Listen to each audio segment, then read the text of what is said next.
Boxers like Jackie Fields and Barney Ross rose from a Jewish ghetto in Chicago, often having to hide their faith to advance their careers. But they paved the way for a fighter like Mike Rossman, who not only wore the Star of David on his trunks, but would have it tattooed onto his calf, proudly calling himself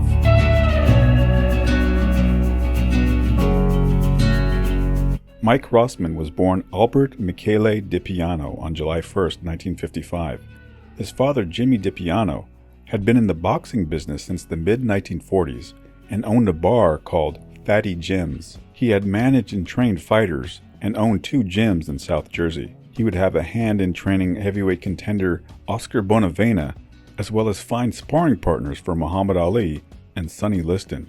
When Mike was 15, his father bought what would become the Seven Champs Gym in Pleasantville, New Jersey. Mike would help remodel the building, but would start boxing initially just to lose weight.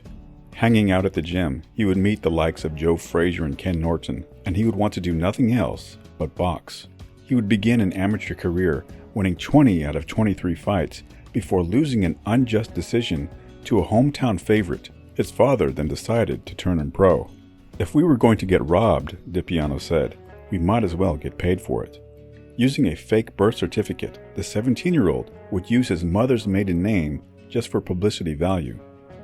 "If your mother's Jewish, you're Jewish," DiPiano said. And it just sounded nice. It came to me from out of the blue. Mike Rossman. Sounds good. In the summer of 1973, the high school junior would make his professional boxing debut, earning $90. He would drop out of high school so he could devote himself to boxing full-time, going 21-0 before losing a split decision to Mike Nixon in May of 1975. Less than 3 months later, he would gain revenge by dropping Nixon in the 7th round. You know, Mike, I forgot to congratulate you. I got so wrapped up in wondering how Mike Nixon was and hoping he was all right. But you certainly, I think, have scored the biggest victory of your career. Yeah, come back. You've erased the only defeat you have ever suffered. You suffered a draw with another fighter. I forget his name. But Nate Dixon. I beat him in the Garden. You beat him in a return bout at Madison Square Garden. And you certainly are one of the best young middleweights around. Thank you. I think you're just Thanks great. a lot, Dan. And here's Carmen Graziano, your co-manager, and trainer, and Jimmy DiPiano. Carmen, what would your plans be for Mike Rossman now? Well, we'll probably wait for the winner of the Antiferma-Curto fight, or perhaps maybe even Quarry, if Quarry can make the win. Mike Quarry? Mike Quarry, yeah. We'd like to box him if he can come down to about 168, 169. Rossman can come in the ring at about 165, and I think it would have a lot of appeal. Thank you very much, Carmen, Jimmy, Don, Ralph, Mike, good luck to you. A month later, he would lose a 10-round decision to the crafty Mike Quarry. Rossman would concede that he spent a bit too much time partying with the ladies, which led to the losses. "What happens to someone like me," Rossman said, "is that he goes along for a few fights, winning, then he begins to cut back on the things that got him there. Pretty soon, you skip a day on the road, skip a day in the gym. You drink a little more beer, stay out a little later at night, and the next thing you know, you lose." 9 months later, Rossman would suffer a close defeat to middleweight contender Tony Licata. His trainer, Carmen Graziano, would suffer a heart attack on the night of the fight. Slim Robinson would then take over training duties. Rossman would then become a regular at Madison Square Garden, earning popularity with both the girls and the blue-collar fan base. He had a Jersey persona. He liked Bruce Springsteen, bowling, and football. Add in his Jewish last name, and he began receiving fan letters from people as far as Israel. He would dominate and stop contender Mike Quarry in the last fight of their trilogy, but the nightlife still beckoned. He would break his hand against Gary Summerhays in an unimpressive outing. Then he would take on top contender YAQUI LOPEZ. Rossman would start fast, but by the 3rd round, his lack of conditioning became all too apparent. The early round success against Lopez convinced Rossman that he could be more than just a contender if he dedicated himself. "After I had the bout with Lopez, I knew I had to get serious," Rossman said. "I lost, but I battered him in the early rounds and then ran out of gas because I hadn't trained properly. I knew then I wasn't giving myself the proper respect. I went to work, and when I stopped Lonnie Bennett in 2, I had the feeling inside that this could be the right time. Rossman would be correct. After a second-round knockout of Matt Ross, he would earn his shot against Victor Galindez for the WBA light heavyweight title. The fight would take place on the undercard of the Muhammad Ali-Leon Spinks rematch. The world would be watching, and Rossman didn't disappoint. These are banging light heavyweights. Look at that. There's a good left hook that shook up Rossman. Rossman caught it on the chin. Galindez, the champion in red, catching the heaviest left hook that he's landed thus far. Fighting back. Perhaps youth will be a liability.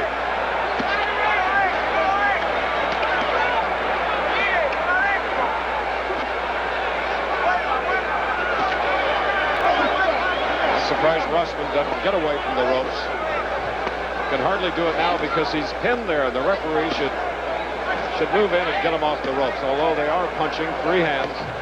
Ooh, there was a rabbit punch, unseen for the referee.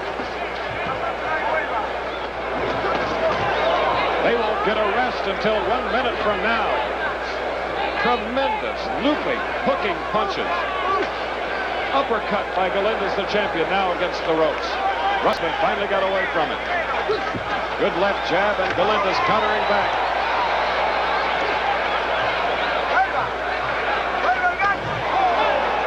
Miracle of Panama, and a good left hook, a glancing blow, but it took its toll. Galindez senses that he really hurt Rossman. Well, I'll have to say, no wonder Rossman has never been down. He can take a wallop. Those are rough punches by the Argentinian.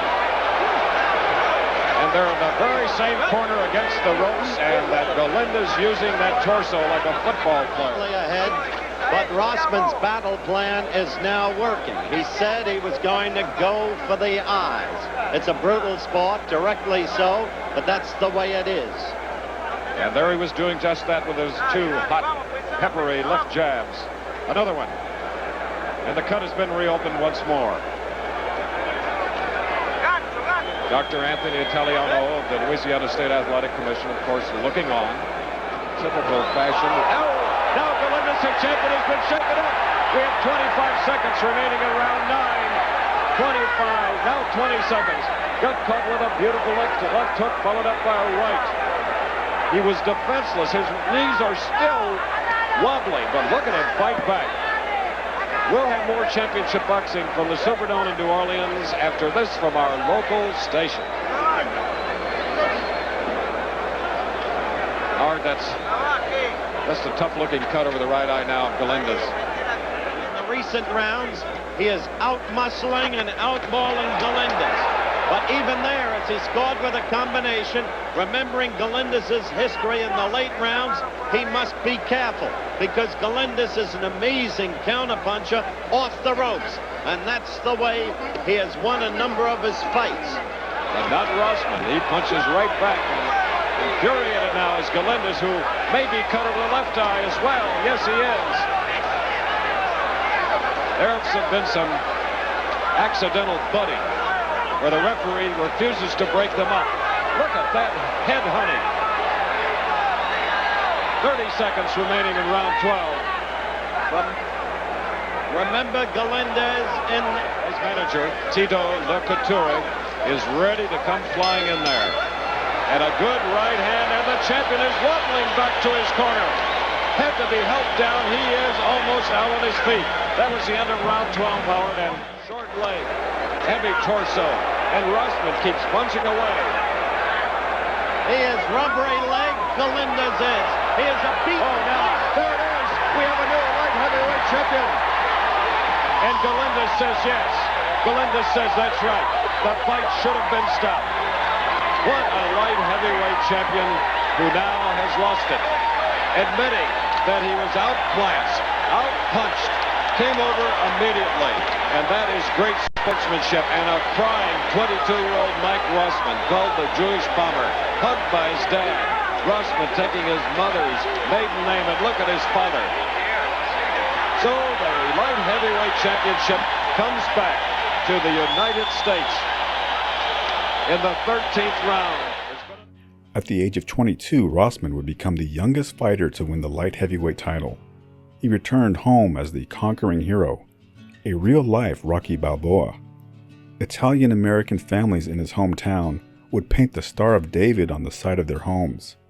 He would have policemen stop him on the road just to shake hands. Strangers would recognize him and give him the #1 sign. He would drop the first puck at a Philadelphia Flyers game before going to the White House to meet President Jimmy Carter. Rossman looked like he could become the biggest drawing card in boxing.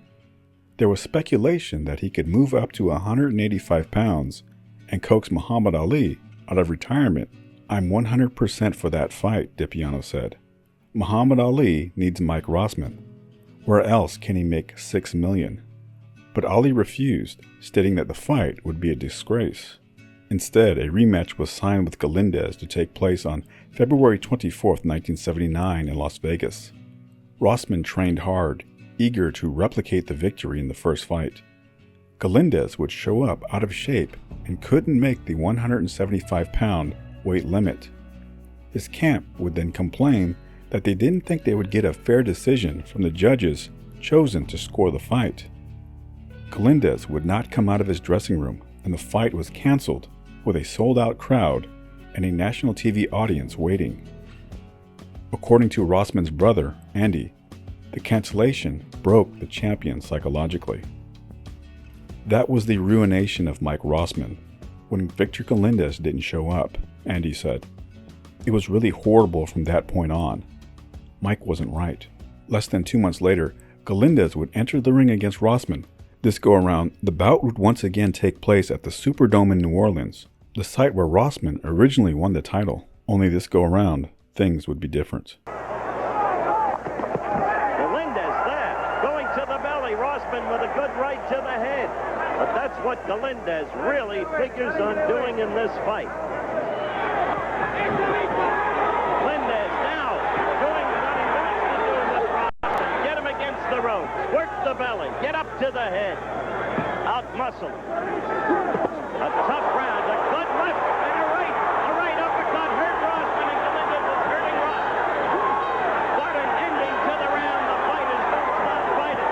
And at the very end of the round, Galindez unquestionably hurt Rossman. First with a left, and then a strong right uppercut. And you see the scene in the ring as hard feelings flare. Galindez, oh, that right got in there. Galindez is taking the fight, and more effectively than he fought at any time last September. As this fight progresses, if it does, a good right by Galindez, stinging Rossman. Then condition becomes a factor, and maybe Rossman's youth will work for him. Galindez stun Rossman again. He is beating Rossman to the punch, and he is punching more effectively at this moment, and Rossman is trying to cover, and Galindez has him in the opposite corner. And that's when he uses that body strain, and he gets the right in there, tries to get a right uppercut, then goes down to the belly with the right and the left, and the right again. The punches go to the kidney. Rossman trying to cover. Rossman holding on. Galindez providing a difficult target. Look at that long sweeping left, and Galindez right after him. Tigerish, as I said, pinning Rossman against the ropes. Galindez now fighting exactly the way he wants to fight. Rossman covering and not fighting back effectively. He moves those shoulders, and out of all of that morass comes a right like that. As I said, he punches from everywhere. We'll return with more of ABC's Wide World of Sport. I believe Mike Rossman has broken his right hand. I cannot tell you exactly when it happened, but it is over, and Galindez is leaping to his feet. He is now falling down in the ring in elation. They're running over to the corner, and they are taunting Mike Rossman. Look at their faces. Galindez is again the light heavyweight champion of the world, the first man ever to have regained the title. Returning home, the motorcade that greeted him after his victory was now nowhere to be found. Rossman found himself on what Jerry Corey once described as the long slide down. His relationship with his father deteriorated over money issues. Rossman would buy out his father's contract, but DiPiano filed an injunction to restrain his son from collecting his money. Feeling deserted, Rossman lost his love for the sport. It's the classic example of too much involvement by the family. Philadelphia trainer Quinzel McCall said, "There's something about the father-son relationship in sports that doesn't work. I've experienced it myself. The father's too demanding, and the son tries too hard to please." He would be sick with the flu before a bout with journeyman Ramon Ronquillo and be stopped in the 6th round. Rossman would sink further down in the rankings. "I used to be a nice guy, but I don't trust anyone anymore," Rossman said. "When I was champion and signed a new contract with my father and the others, all they asked was that they pay off my house, $49,000. I found out later that they were taking their cut and paying for the house out of my half." In May of 1981, Rossman would face the up-and-coming Dwight Braxton. Rossman was 2 years younger than Braxton, but he was the much older fighter in boxing years.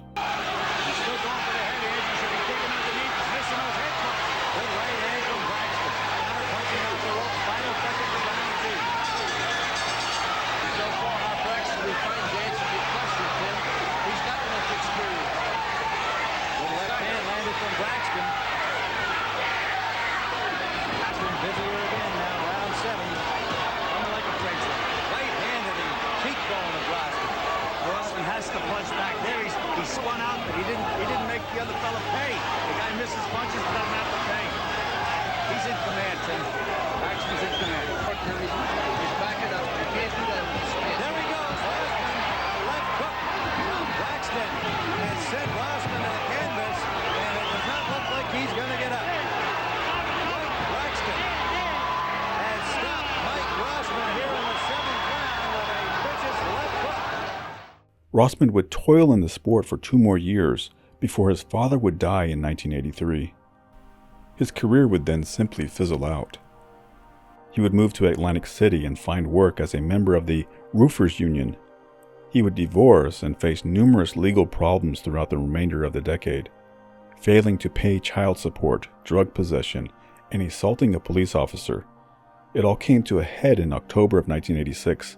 When Rossman was indicted on an extortion charge, as he threatened a man if he didn't pay the remaining half of a $1,000 debt. "I'll rip your face off," Rossman warned. "Your arms and legs are going to be broken." Rossman was later charged with marijuana possession, speeding, and possessing a dangerous weapon in the form of a rubber-coated club. He would refuse interview requests in his later years, but he would continue to work for the Roofers Union and pay his respects at the funerals of boxers he knew. "The whole thing just blew right by me," Rossman said of his time at the top. "I didn't have time to think or even enjoy it."